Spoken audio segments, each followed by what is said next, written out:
Bonsoir et bienvenue au premier Forum Innovation Alberta, Québec. On a le plaisir ce soir de recevoir Philippe Féniaux, une figure bien connue de la télévision, des réseaux sociaux dans le domaine de l'innovation au Québec. Alors Philippe, c'est un plaisir de te recevoir. Salut Martin. Oui, Philippe, on te connaît à la caméra, on sait que tu te passionnes pour l'innovation et la technologie.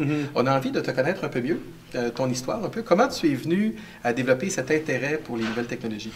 Moi, ça a commencé parce que j'ai été chanceux. Quand j'ai commencé à travailler en télévision, c'était au début de la décennie 90. Là, il y avait une révolution très, très importante dans le domaine des médias en général. Okay. C'était l'arrivée, l'éclosion des réseaux spécialisés. Okay. Donc, si on positionne ça un petit peu au Québec, avant, il y avait donc les canaux généralistes, il y avait donc TVA, il y avait Radio-Canada, il y avait Télé-Québec, mais les canaux spécialisés n'existaient pas. Donc, là, lentement, il y a eu l'arrivée de TQS, et puis après ça, il y a eu RDS, il y a eu Musique Plus, il y a eu Météo Média, et d'autres et d'autres. Et moi, j'ai eu la chance de travailler à Musique Plus.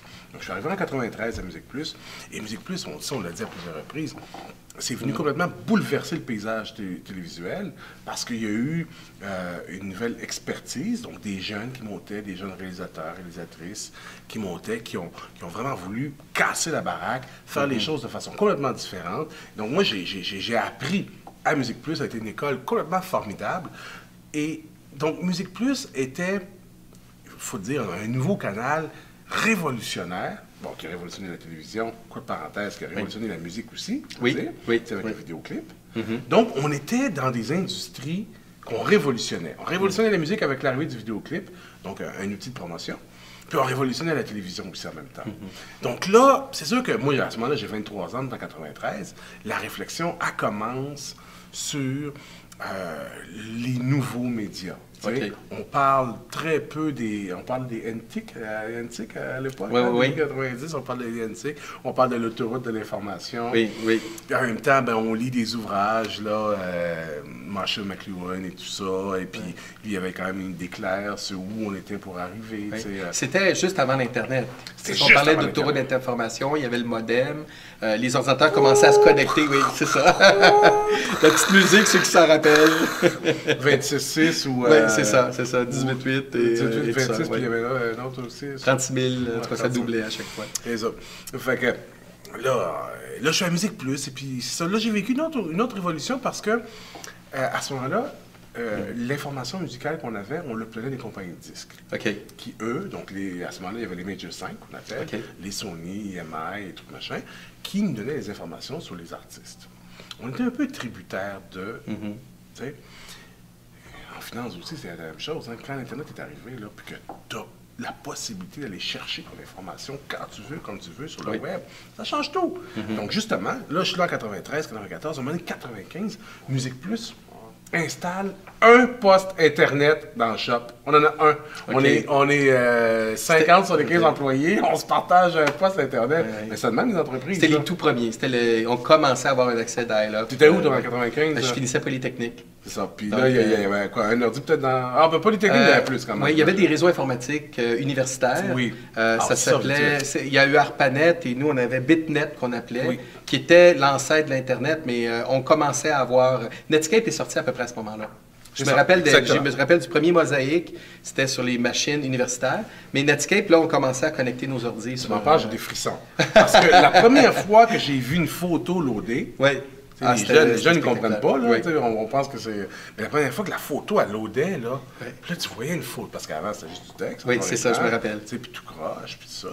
Puis à un moment donné, tu vois une photo monter, puis à un moment donné, elle est en couleur, la photo. Donc ça, pour répondre à ta question, c'est long, là, excuse. Pour répondre à ta question, là, je me suis dit, donc chaque site Internet est un canal de diffusion. C'est là, j'ai poigné ça, tu sais. Et puis là, après ça, donc, j'ai eu... Puis là, j'étais pas tout seul à avoir eu ce message-là, parce que là, j'ai eu beaucoup d'appels de phare des agences de publicité à Montréal qui commençaient à convaincre leurs clients d'avoir une présence Internet. À l'époque, on parlait de ça. Oui. Hein, on parlait de présence promotionnelle Internet.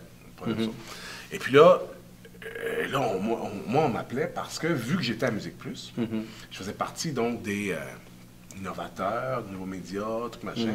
On faisait de la TV tout croche, là, tu sais, des cadres de même. Oui. Des jump cuts en montage, on faisait pas ça avant, là, tu sais.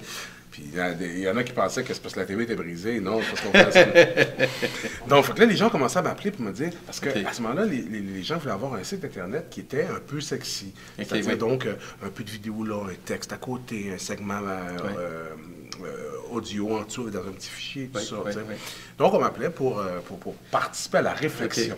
Ah, c'est intéressant. Moi, je me rappelle que c'est les premières étapes où il y a eu les premiers designers de sites web. Et c'était des graphistes, des designers qui tout d'un coup tombaient dans l'Internet, dans les gravés et tout ça. Et vraiment, il y a une nouvelle génération de personnes qui sont arrivées à ce moment-là, qui ont tombé dans la potion magique. Qui est un métier qu'on a appris sur le tas. Moi, je travaillais donc avec les designers. Je ne manipulais pas les...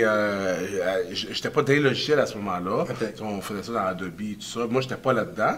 Mais je travaillais avec eux autres pour développer une forme de communication interactive un peu. Parce que nous, le buzzword interactif, on avait commencé à utiliser ça en 1993. C'était le CD-ROM, hein, je me rappelle. Ça, c'était le gros buzz. Il y avait des compagnies d'ailleurs performantes. Là, je me suis au Québec, on en a eu beaucoup. SNI, là, dans Outremont, tout ça, qui avait performé, qui avait vendu des CD-ROM partout, tout ça. Donc, qui est très active. On avait investi dans le spin-off et tout. Et encore aujourd'hui, c'est la référence pour les journalistes. Donc, ils font plus de CD-ROM, ils sont complètement sur Internet, mais c'est une compagnie qui a une belle histoire au Québec. C'est vrai, hein? Ça. Tu vois, moi, j'ai travaillé avec un gars qui avait travaillé là, qui m'a amené à travailler sur des mandats à New York pour des compagnies de disques. Parce que là aussi, moi, j'avais tous mes contacts dans les compagnies de disques. J'ai fait, donc il y avait les vidéoclips qui étaient des outils promotionnels qu'on a, donc, on a vu un petit virage. Après ça, ils ont commencé à appeler ça des EPK, Electronic Press Kit. Donc ça prenait donc une présence Internet pour un band, pour un artiste, qui était linké directement au site Internet de... moi, j'ai participé, j'ai travaillé beaucoup là-dessus. Ça, c'est des contrats qui étaient intéressants. À cette époque-là, 95 et 90, qui avaient encore beaucoup d'argent. Le véritable virage numérique n'était pas encore arrivé. Donc moi, j'ai eu des mandats là. Donc on allait à New York, tout ça, Sony, EMI, puis tout ça. On avait des mandats aussi en Europe. Donc ça, à ce moment-là, on est 95, on est 96. 97, après ça, là, la 97, c'est le début de ce qui est devenu la bulle. Donc la spéculation, là, on pense là, que c'était un site, là. Oui, c'est ça. Là, c'est le make money, c'est .com. C'est le .com, Anything.com. Shit.com, c'est pas grave, n'importe quoi. Ça va faire de l'argent. Je suis un peu là-dedans, puis à ce moment-là, je travaille pour une agence de pub une compagnie qui s'appelle Zoom, qui devient Zoom Armada, Z-O-U-M. Et puis, donc, moi, j'ouvre le département interactif de cette compagnie-là. On a des beaux mandats, Sopexa. On a fait la première version transactionnelle du site de Juste pour rire. J'ai fait ça.